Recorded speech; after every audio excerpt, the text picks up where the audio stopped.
வணக்கம். என் பேர் உதயஸ்ரீ. எங்கள் அம்மா பேர் தெய்வானை, அப்பா பேர் முனிகிருஷ்ணன், தம்பி பேர் சஞ்சய்குமார்.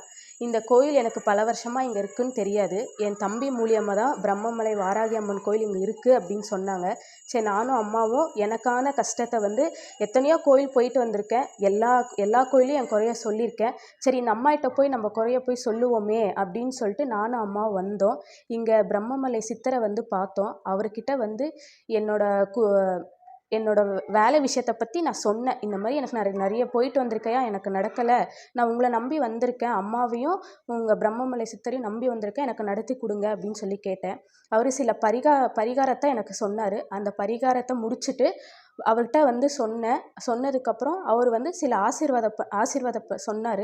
நான் அது அப்படியே முயற்சி பண்ணிட்டு வந்தேன். முயற்சி பண்ணி 6 வருஷம் நடக்காத கனவு எனக்கு 3 மாதத்தில் நடந்துச்சு. அந்த கனவு எனக்கு ரொம்ப நாள் நீண்ட நாள் கனவு. எத்தனையோ கோயில் போயிருக்கேன், எத்தனையோ இது பண்ணியிருக்கேன், எனக்கு நடக்கலை. பிரம்மமலை வாராகி அம்மன் தாயையும் பிரம்மமலை சித்தரையும் நம்பி சொன்னேன். 3 மாதத்தில் என் கனவை நிறைவேற்றி கொடுத்தாங்க. எங்கள் வாழ்க்கையில், எங்கள் ஃபேமிலியில் யாருக்குமே இந்த மாதிரி நடக்கலை. ஃபஸ்ட்டு எனக்கு தான் இது நடந்துச்சு. எனக்கு நடந்ததுக்கப்புறம் இப்போ ஒரு சிலர் அந்த கோயிலுக்கு போயிட்டுருக்கு. எனக்கு நடந்த கனவு இது. இப்போ கனவு ரொம்ப ரொம்ப ரொம்ப பெரிய கனவு எனக்கு. இதுதான் என் வாழ்க்கையில் ஃபஸ்ட்டு கனவு நடந்திருக்கு. இதுக்கு நான் ரொம்ப அந்த அம்மாவை, வாராகி அம்மாவை ரொம்ப மிகவும் கடமைப்பட்டிருக்கேன். அந்த அம்மாவுக்கு எப்போவுமே நன்றி சொல்லிக்கிறேன். பிரம்மமலை சித்தருக்கும் எப்போவுமே நன்றி சொல்லியிருக்கேன். நன்றி, வணக்கம்.